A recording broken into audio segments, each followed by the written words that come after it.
Hey everyone, this is Tim from YourSixTech. Today in this video, I'm going to show you how to turn off notifications on your PlayStation 4. So if we're on the home screen here, let's go up to tap and select the notifications icon. Then under the screen, let's press Options on our controller.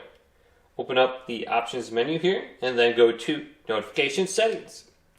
Then the first option will be Pop-up Notifications.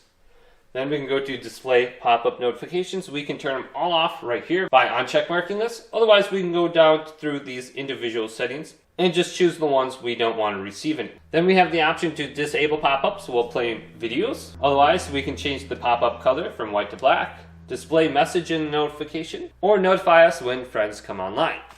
So go ahead and adjust your notification settings right here. If this video did indeed help you out, if it did, leave it a big thumbs up. And subscribe to my channel down below for more tech up videos coming up next on YourSixTech.